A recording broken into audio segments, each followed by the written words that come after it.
Hello everyone. तो फिर से एक नई सुबह नई शुरुआत और नए ब्लॉग में आपका अपने channel Nisha all in one blog में स्वागत है। तो जैसा कि आपने मेरे लास्ट ब्लॉग में देखा था कि हम एक दिन के फंक्शन में गए थे। बस सुबह गए थे और रात को हम रिटर्न हो गए थे 12:30 बज गए थे। तो बस सोते सोते वही 1 बज गया था और बच्चे भी थक गए थे। मतलब दृष्टि तो चली नहीं थी, आपने देखा था, और अनन्या चली थी। और इसका भी क्या एनुअल फंक्शन आ रहा है तो प्रैक्टिस के लिए स्कूल भी जाना ज़रूरी था और उधर भी हमें इसको ले जाना ज़रूरी था। इसके पापा ने बोला नहीं, एक जने को चलना ज़रूरी है, वरना वो मना कर रही थी। उसने बोला था नहीं मम्मी मैं नहीं चलूँगी क्योंकि आते ही बहुत थक जाऊँगी और मुझे स्कूल भी जाना ज़रूरी है। तो बस वो अभी स्कूल जा रही है और दृष्टि भी स्कूल जाएगी। दृष्टि को भी वैसे ही जाना है। और पता है कभी कभी क्या लगता है ना कि बच्चों को देखकर हमको हिम्मत आती है। बच्चे कैसे करते हैं ना, उनको जाना नहीं होता है कहीं बाहर तो भी उनको जाना पड़ता है, स्कूल भी उनको थकान में भी जाना पड़ता है। तो बस उनको देख के हिम्मत आती है मुझे कि देखिए हमको भी तो थक जाते हैं तो हमें भी घर का काम करना ही पड़ता है। और आपने देखा था कि लास्ट व्लॉग में सारा काम मतलब कपड़ों का काम मैं सब करके गई थी। तो आज मैं कपड़ों का काम नहीं करूँगी, थोड़ा सा बाकी रह गया था। मतलब क्या हुआ था ना कि कपड़े मैंने लास्ट व्लॉग में देखा था कि कपड़े लास्ट में खड़े खड़े भी मैं घड़ी कर रही थी। तो बस वही मैं घड़ी करके सुबह को और जो भी आयरन के कपड़े पड़े थे वो सारे भी मैं आयरन कर रही हूँ।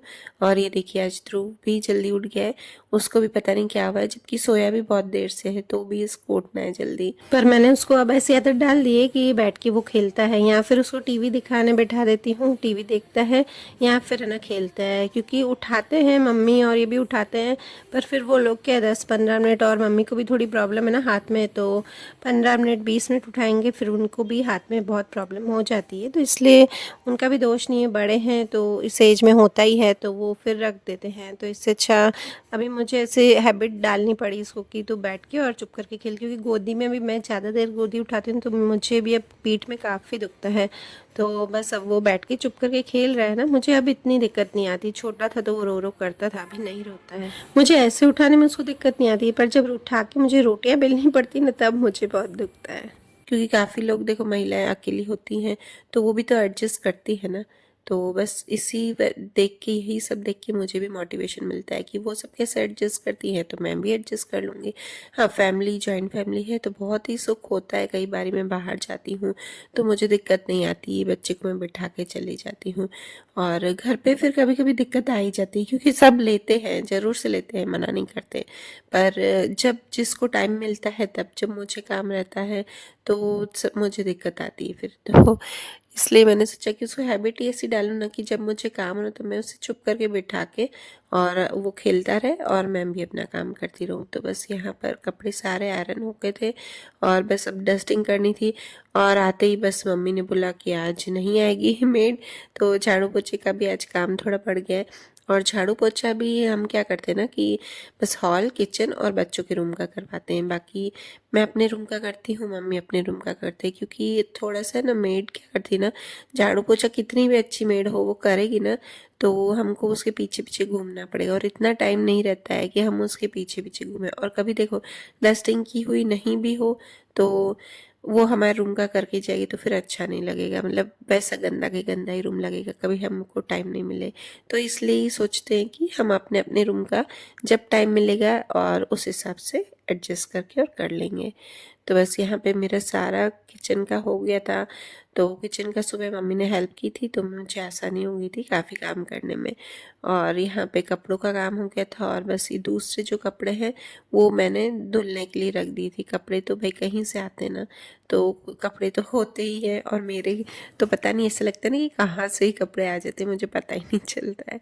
तो बस यहाँ ध्रुव भी खेलता है और मैंने उसको ऐसी आदत डाल दी है ना कि जहाँ मैं जो काम करूँ ना तो वो पास में बैठे बैठे खेलता रहे, तो मुझे अब जरा सी भी दिक्कत नहीं आती। हाँ, ये होता है कि टाइम थोड़ा उसके पीछे ज़्यादा जाता है मेरा। और अगर हम किसी चीज़ का शेड्यूल बना देना, हमें इसके बाद ये काम करना है, इसके बाद ये करना है, अगर हमारा शेड्यूल फिक्स रहेगा ना तो हम वो काम टाइम पर कर पाएंगे, हमें कितनी भी देर होगी। तो समझो अगर मेरे पास छोटा बच्चा है तो अगर जो मैंने शेड्यूल फिक्स कर रखा है उसका पूरा सा टाइम टेबल बना रखा है, तो उस टाइम टेबल के हिसाब से आधा से 1 घंटा देर होगा, ज़्यादा से ज़्यादा, उससे ज़्यादा नहीं होगा। वैसे होगा तो आधा घंटा ही, उससे ज़्यादा देर नहीं होगी। तो बस कोई भी चीज़ का टाइम टेबल फिक्स कर दीजिए। जैसे हम बच्चों को कैसे सिखाते हैं कि बेटा आप पढ़ने के लिए आपका पूरा जो रूटीन है उसके लिए एक टाइम टेबल लिख दो, वो करो, तो बच्चों का भी इधर-उधर हो जाता है। पर फिर भी हमको उनको बनवाना होता है कि नहीं ये बेटा ये करना है आपको। तो बस जैसे बच्चों को हम करते हैं ना मोटिवेट, तो आप कर पाओगे। अगर टाइम टेबल बनाओगे तो आप ये सब कर सकोगे काम पूरे दिन में। तो हमें हमारा भी टाइम टेबल पूरा अच्छे से बना देना चाहिए। आपको एक डायरी में लिख देना चाहिए कि हमें इसके बाद ये काम करना है, इसके बाद ये काम करना है। अगर आप ये वीकली बना दोगे ना, तो देखना आप ज़रूर से सारे काम आप दिन में कर पाओगे, और उसके बाद भी आपके टाइम बचेगा कि आप एक्स्ट्रा वर्क भी कर सको। हाँ, पर उसमें से जो आपके प्रायोरिटी वाले काम हो ना, उससे आपको सबसे पहले करना है। जैसे कि हमारे क्या काम रहते हैं, प्रायोरिटी हम किस काम को देते हैं, बच्चों का लंच बॉक्स बनाना और किचन का सारा खाना वाना का काम कंप्लीट करना, और उसके बाद झाड़ू पोछा। अगर आपकी मेड आती है तो वो झाड़ू पोछा करके जाती है, तो फिर आप डस्टिंग को प्रायोरिटी देते हैं। तो बस आप जो प्रायोरिटी वाले काम हो उसको आपके टाइम टेबल में पहले फिक्स करें, और बाकी सारे कामों को आप बाद में देखें।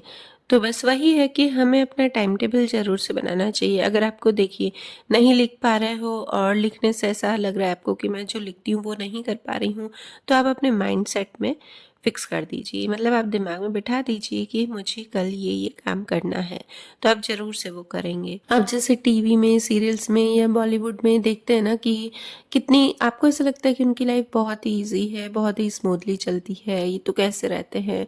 बट नहीं, उनकी लाइफ हमसे भी ज़्यादा गंदी होती है। मतलब इतना बिजी शेड्यूल होता है ना उनका कि हम सोच भी नहीं सकते। वो पूरा घर पे करके और उसके बाद सामने आके उनको जब एक्टिंग करनी पड़ती है ना, तब हालत उनकी ऐसी हो जाती है। पर हम उस चीज़ को सामने ऐसे दिखता है हमको कि वो बहुत ही उनकी लाइफ अच्छी है। तो बस इन सब चीज़ों से ही हमें थोड़ा थोड़ा सोच सोच के दूसरों के बारे में हमें मोटिवेशन मिलना चाहिए कि हम ये सब कर सकते हैं, क्योंकि उनकी लाइफ भी अच्छी नहीं है। हाँ, मगर ये सोचते रहे ना कि सामने वाले की लाइफ कितनी अच्छी है, हमारी लाइफ अच्छी नहीं है, तो हम कुछ भी नहीं कर पाएंगे। हमें सिर्फ यही सोचना है कि सामने वाले की लाइफ बिल्कुल भी ईजी नहीं है, वो सब कर सकते हैं तो हम क्यों नहीं कर सकते। तो बस यहाँ पर मेरा सुबह का सारा काम कंप्लीट हो गया है। बस ध्रुव को मेरे को नहलाना था, तो नहला दिया। और पता है मैंने देखा था कि हम एक बार मैं आ रही थी यहाँ पे, नीचे हमारी बिल्डिंग के नीचे बहुत सारी शॉप है और सामने भी बिल्डिंग है। तो वहाँ पे एक अंकल आ रहे थे व्हील चेयर पर, उनको शायद फ्रैक्चर हुआ होगा, कुछ हुआ होगा। तो वो व्हील चेयर पे अपने छोटे से पोते को, जो कि चल नहीं सक रहा था, उसको गोदी में उठा के और वो व्हील चेयर पे रोड क्रॉस कर रहे थे। बस उन चीज़ों को देख के ही, उन लोगों को देख के ही मुझे मोटिवेशन मिलता है कि एक व्हील चेयर पे इतनी भीड़ में, इतनी रश थी ना वहाँ पे वो रोड क्रॉस कर रहे हैं उनके पोते को, वो भी लेके। अकेले तो फिर भी ठीक है, उनके पोते को लेके। तो मुझे इन सब चीज़ों को देख के ज़्यादा मोटिवेशन मिलता है। Bye bye bye. तो बस यहाँ पर ध्रुव भी तैयार हो गया है, सारा सुबह का काम निपट गया है, और इसके बाद मैं आपसे शेयर कर रही हूँ शाम का रूटीन। और इसके बाद मैंने थोड़ी सी नैप ले ली थी ध्रुव के साथ, जैसा कि मैं रोज़ डेली मुझे एक नैप चाहिए दिन को 1-1.5 घंटे की, क्योंकि सुबह जल्दी उठा जाता है तो इस टाइम पे फिर हालत ख़राब होती है। नहीं तो क्या होता है ना कि नैप नहीं होती है ना, तो फिर वही शाम को ऐसा लगता है ना कि बहुत ही लेज़ी शेड्यूल है मेरा, बहुत ही लेज़ी काम हो रहा है, लेज़ी तरीके से। तो यहाँ पर बस अब शाम को मैं जो ध्रुव के कपड़े धोए थे सुबह को, वो मैं यहाँ से उठा रही हूँ। और ये देखिए इसकी मस्ती है यहाँ पे भी। ये क्या करता है ना, मैं अंदर होती हूँ तो आजकल मैं क्या करती हूँ, इसको यहाँ पर भेज देती हूँ पहले कि तू थोड़ा सा बिजी रहे। वो 5-10 मिनट यहाँ पर कपड़े जो नीचे वाले हैं वो उतारता रहता है। और आज थोड़ा सा चाय का देर से हो गया है। पहले चाय उठी थी तो नहीं पी थी, मैंने सोचा थोड़ा काम कर लेती हूँ आज। और ये ध्रुव भी सोया हुआ था, तो बस यहाँ पर अब बैठे बैठे चाय पी रही हूँ मैं। तो ये ध्रुव की मेरे साथ मस्तियाँ चलती रहती है। और आज पता है बहुत दिनों बाद मैं यहाँ पर शाम को बैठी हूँ, मतलब चाय तो सिर्फ मैं 5-10 मिनट में ही मेरी कंप्लीट कर लेती हूँ, पर बहुत ही अच्छा लग रहा था। सुबह भी आती हूँ, थक जाती हूँ, मतलब बच्चे चले जाते हैं, उसके बाद 5 मिनट बैठ के यहाँ पर चाय पीती हूँ। कभी ऐसा होता है तो किचन में खड़े खड़े ही पीनी पड़ती है कि चलो यार खड़े खड़े ही पी लेते हैं जब तक काम हो रहा है, ठंडी हो जाती है और तुरंत पी लेती हूँ। तो बस यहाँ पर इतना अच्छा लग रहा था ना आज, यहाँ पर बहुत दिनों बाद मैंने सनसेट देखा था तो बहुत ही अच्छा लग रहा था। और बस फिर यहाँ पर आ गई थी किचन में फिर से, और ध्रुव को ये पानी पी रहा है, ये अभी दूध नहीं पी रहा है, और खाना वाना सब यहाँ पर बन रहा है। थोड़ा सा शाम को आज आराम से हो रहा था काम, क्योंकि थकान लगती है एक दिन में, मतलब एक दिन की जो ट्रैवलिंग होती है ना, मुझे लगता है वो ज़्यादा दिक्कत करती है। अगर हम 3-4 दिन के लिए कहीं बाहर जाए ना तो वहाँ रात को नींद हो जाती है, आराम हो जाता है तो चल जाता है। ये सुबह जाओ और रात को आओ, वो वाला ट्रैवल ज़्यादा वो हो रहा था। और यहाँ पर अनन्या की भी थोड़ी सी थकान हो रही थी, उसको भी थोड़ी सी तबीयत ठीक नहीं थी, तो बस उसको भी वो जो आटे की राब होती है ना वो बना के दे रही थी, वो भी बहुत थक गई थी। और फिर जाते ही वो तो सुबह को स्कूल गई। तो घर पे हम कितना भी काम करें, अगर बाहर जाएंगे ना हम थोड़ी देर के लिए भी तो थकान लगती है। तो बस यहाँ पे उसको भी मैंने कहा तू बेटा पी ले और 1-2 दिन आराम कर ले, मतलब घर पे ज़्यादा ध्रुव को नहीं उठा। वैसे भी आजकल उसको मैंने थोड़ा कम कर दिया है, क्योंकि उसका पढ़ाई का होता है, फिर वही स्कूल में प्रैक्टिस चलती है। तो मैंने अब उसको बोला है कि मैं अपने आप एडजस्ट कर लूँगी बेटा काम का, तो अब थोड़ा सा कर ले। और फिर यहाँ पे बस ध्रुव को ये ऐसा है ना कि इसको थोड़ी थोड़ी देर में गोदी की आदत है अभी भी। कोशिश करती हूँ, अभी तो मैंने पहले से काफ़ी कम कर दी है इसको हैबिट। पहले तो ये गोदी में ही रहता था ज़्यादातर, और उसको ले लेके ही मैं काम करती थी। आज इसने जिद की है, वरना अब नीचे खड़े खड़े खेलता है और मैं इसको करती हूँ। और यहाँ पे आज सिंपल सा ही खाना बना रही हूँ, बस दाल रोटी चावल और एक सब्जी, और बस सूखी वाली सब्जी मैंने बनाई है फरसी की, ज़्यादा कुछ नहीं किया है। और बस अब दृष्टि को लेने जा रही हूँ, तो वीडियो को करती हूँ यहीं पर एंड। Bye bye.